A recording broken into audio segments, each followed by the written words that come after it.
Good now. Hi, my name's Sonia Strunk from Aspen University, and this is for Clinical Supervision Module 2. We're talking about parallel processes. Hi, Danny. Welcome to our weekly supervision. Hello. How you doing this week? Doing good. Just doing checking in. Good. Checking in. Do you have any patients going on or any issues in the facility that you need to talk about? I have one in particular that I'm having sort of little difficulties with that I would like to talk about. Well, tell me a little bit more about him. He's a male. He's in his 50s. He's single. He has no family. Well, he has a daughter, but she's in Seattle, so it's pretty far away. So he has no family at all. And his problem is he's homeless. So he really has nowhere to go. And he's been homeless for about 10 years.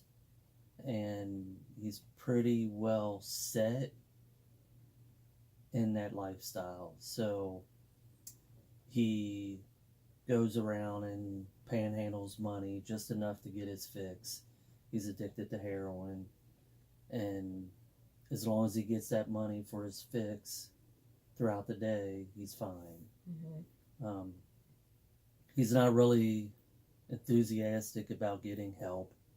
You know, he's just pretty much going through the motions of life, of, you know, this living of homelessness and just getting that panhandling, that fix, and then it's just like repeat cycle. Like Groundhog Day. Yeah. Every day for him. So you said he doesn't really want help for his addiction? I mean, there's been rare occasion where he sort of wants help, but really he's pretty much set in his ways. So I think one of the first things that I would do to talk to him is probably some motivational interviewing. To, get his, level of motivation up higher and see, if maybe him realizing where his life has gone, if that could help him realize that, life can be better. Yeah. Sometimes with the homeless people, they build their own communities and they don't, they're happy living like that. It's hard for us as, counselors to make them see that there's a better life out there because they don't always believe it. So, I mean, there's a lot of different therapies out there. You could use like solution focused therapy might be a good one to, start working on him with. Behavioral therapy is also another one. The empty chair would be a great one as well. And, he could talk to his younger self and, see what his aspirations at one time would have been to where he really wanted to be right now. Because, he didn't start out wanting to be homeless. He didn't start out wanting to be unhappy and living in, outside in the cold. Right. Another motivation is it's getting cold outside. It's October, He adapts, but it could be better, you know. So you said he doesn't have any motivation. Have you talked to him about any kind of treatment, like possibly Suboxone or methadone treatment for his heroin addiction? I have, and it's pretty much of a pushback, so it's always an excuse, so I did try the motivational interviewing with him. That seemed to work a little bit, but he's really dead set just on this lifestyle. And when I talked to him, the whole, like you said, the homeless community, they all help each other. So,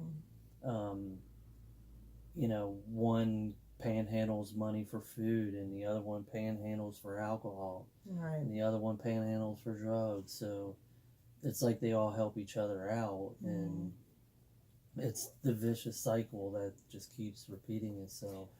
Well, there is one positive from this, though, is he came for treatment. So Yeah. he sees that there's a problem, and he sees that there's something wrong. So somewhere down in there, he wants that help, or he would have just stayed the way he is.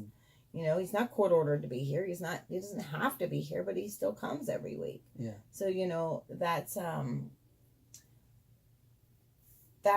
good sign.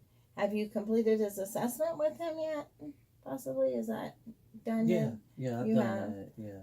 You know, and on the treatment plan, have you placed anything on there, you know, like finding resources for homeless shelters, or finding, you know, independent work? He doesn't want to do no homeless shelter at all. He'd rather be on the street than... I know it sounds funny, but he's afraid someone's going to steal his stuff if he goes to a homeless shelter, so he's pretty content. I tried to talk, you know, about his daughter that's in Seattle, but he hasn't talked to her in over 10 years.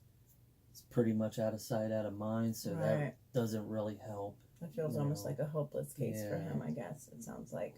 But he is smart, and he had a good high school education, and he does have a good heart, so that's the way I'm trying to go with it, you know, so... I would definitely try some more of the motivational interviewing. I would definitely try the empty chair with him a couple times. Possibly even doing some CBT work with him could help too, so we can kind of look, you know, at his brain processes and his thinking modes, you know. Yeah. And, you know, we always have to remember to meet him where he is. So we don't want to push him too hard, because if we push him too hard, he's going to walk out the door. Yeah. You know, and we want to be able to keep him here, especially with him doing heroin, you know, and they stay together in that community, and they do it all together. So, you know, trying to get him away from that, you know, is going to be the hard part. And, you know, but it can be done. So start with those 3 therapies. You know, sometimes just sitting in treatment long enough will help him change somebody's mind. Just reaching out, letting him know that you're there for him and you'll care for him. You know, that's enough, because he doesn't have that in anybody. He may think his homeless community friends are like that, but they're not. Yeah. You know, they're out, you know, the same thing. They get their fix and steal his stuff.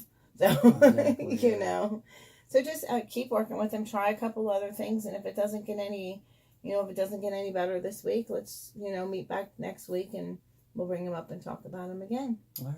Sounds good. All right. Yeah. All right. I'll see you next week. All right. See you later. Bye.